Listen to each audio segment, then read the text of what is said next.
नमस्कार बच्चों, हिंदी की कक्षा में आपका स्वागत है।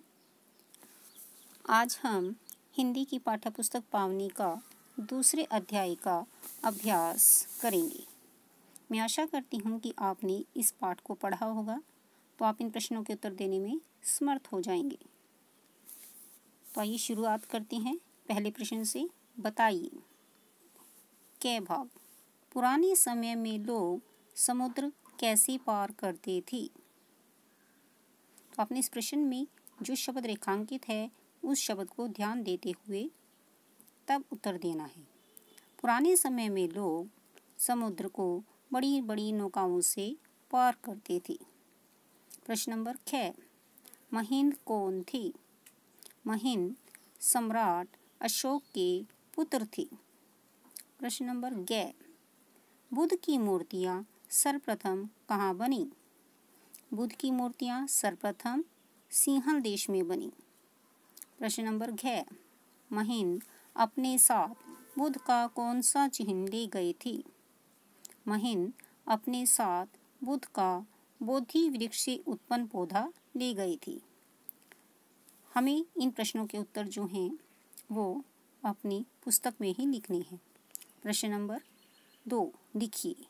इन प्रश्नों के उत्तर आपने अपनी नोटबुक अर्थात पाठ्यपुस्तिका में लिखने हैं, जिसको मैं आपको बाद में करवाऊंगी। प्रश्न नंबर 3, पाठ के अंश को पढ़कर प्रश्नों के उत्तर लिखिए। सबसे पहले हमने इस पहरे को ध्यान से पढ़ना है, उसके बाद ही हमें इन प्रश्नों के उत्तर देने हैं। तो आइए पढ़ते हैं। अशोक के मन में इतना पछतावा हुआ कि वह राजपाट छोड़कर भिक्षु बन गई। राजमुकुट और राजवस्त्र को त्याग कर उन्होंने पीत चीवर पहन लिया। वह बौद्ध धर्म के अनुयायी बन गई। अशोक के पुत्र महेंद्र और पुत्री संघमित्रा दोनों ने भी बौद्ध धर्म को अपनाया। महेंद्र ही आगे चलकर महिंद के नाम से प्रसिद्ध हुए। अब हमें इन प्रश्नों के उत्तर देने हैं। प्रश्न नंबर क, मन में पछतावा होने पर अशोक ने क्या किया। उन्होंने अपना राजपाट छोड़ दिया और भिक्षु बन गई। भिक्षु मीन्स सन्यासी बन गई। प्रश्न नंबर ख, संघमित्रा कौन थी। संघमित्रा अशोक की सम्राट अशोक की पुत्री थी। प्रश्न नंबर ग, अशोक के बौद्ध धर्म का अनुयायी होने का क्या परिणाम हुआ। उन्होंने अपने राजमुकुट और राजवस्त्र को त्याग दिया और पीत चीवर पहन दिया और बौद्ध धर्म के अनुयायी बन गई। प्रश्न नंबर 4, सही उत्तर के सामने चिन्ह का निशान लगाइए। महिंद के समय किसकी पूजा होती थी। आपके पास 4 ऑप्शन है, 4 विकल्प हैं। पहला, महात्मा बुद्ध की मूर्तियों की।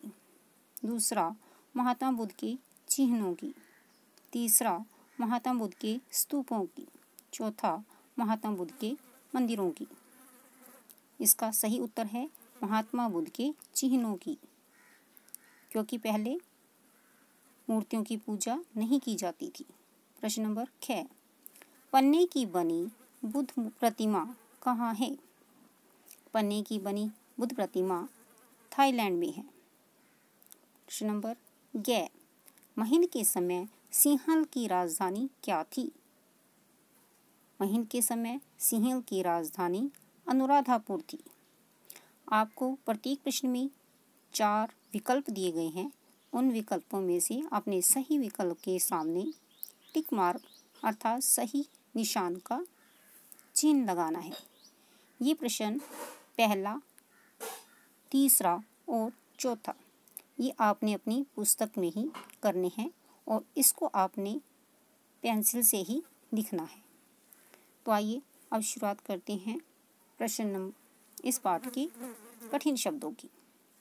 जैसे कि आपने अपनी नोटबुक अर्थात पाठ्यपुस्तिका में इसको कार्य को कर रही हैं, तो सबसे पहले आपने अपनी पाठ्यपुस्तिका के दाईं ओर ऊपर की ओर गृह कार्य और तिथि अवश्य लिखनी है। उसके बाद पाठ का नाम लिखना है, एक पौधे की समुद्र यात्रा।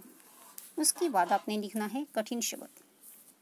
पहला पालकियों, दूसरा सम्राट, तीसरा घमासान, चौथा राजवस्त्र, पांचवा शब्द है भगवान, छठा दक्षिणी, सातवां अनुयायी, आठवां तीरस्थल, नौवां अवशेष, 10वां उपदेशों और नंबर 11 पे है विकसित, नंबर 12 पे है चमत्कार।